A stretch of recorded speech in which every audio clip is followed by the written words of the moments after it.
Well, now we have talk that Biden wants to change the Supreme Court, including maybe the numbers and installing term limits and some sort of code of ethics.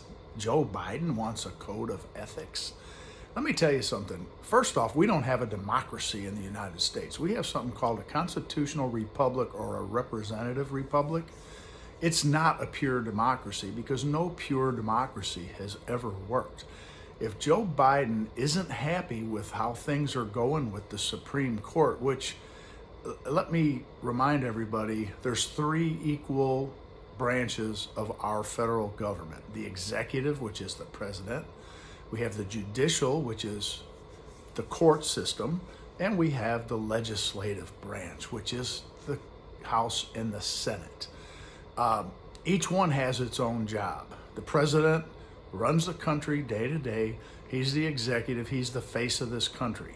The House of Representatives is the folks that local folks throughout the United States from state to state elect to represent their wishes in Washington, D.C. The Senate, which used to be people that were appointed by the state legislatures, two per state, somehow back in the early, I think 1913, in that era, they decided it would be better to make the Senate a voted in by the people section also, because the way it was supposed to work, the House of Representatives represented the people, we the people. The Senate represented the individual states on a legislative basis. The legislature from the states had the ability to withdraw and change senators if the senators weren't doing a good job. It was never meant to be voted on like the Congress and the House of Representatives were. So now everybody in the Congress, both Senate and House, is elected by the people, which doesn't really help. It gives the states some power because each state has two, but it's not the way it's supposed to be. The judicial system, which at the top is the Supreme Court, the SCOTUS, they rule on cases brought before them, and they rule on those cases based on the United States Constitution and the Bill of Rights.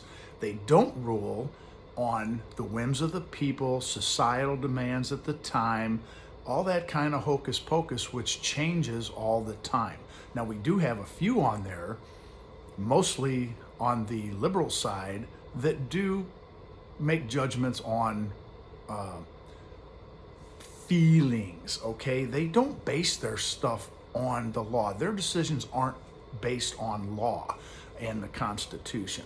The Democrats don't like it because the other members of the SCOTUS do rule that way. Clarence Thomas, Roberts, all those guys, they rule on how the Constitution applies to the laws in the case that they're ruling on. They don't do it on a whim. They don't do it by how they feel or this should happen. It's based on what the Constitution says. It's amazing to me that because the Democrats don't get their way, they don't want things working the way they want. First thing they want to do is change it. They won't do the amendment process, which is designed to change the Constitution. They just want the judges to do it for them. Let the judges do their dirty work. They can't get things through the House. They can't get things through the Senate. So the courts will step in and they'll just change things. They'll just make shit up. That's what they do. Okay, that's what just like in New York with the Trump persecution, they just make shit up and then they go with it, and then it takes years of fighting in the courts before it gets straightened up. So for Biden to start talking about that kind of thing, it's just ridiculous. You notice that Chuck Schumer, Nancy Pelosi, they never talk about term limits for Congress or the Senate. Oh, God forbid, because the people want them there. That's not how it works. So, just you live by the sword, you die by the sword. The Constitution governs the United States, not the whims of a few people here and there. So I just wish that folks would wake up. You always see this democracy, save the democracy, we don't have a damn democracy. We have a representative republic. It's totally different. So get your terms right. Folks, you need to know what's going on. All right, thanks.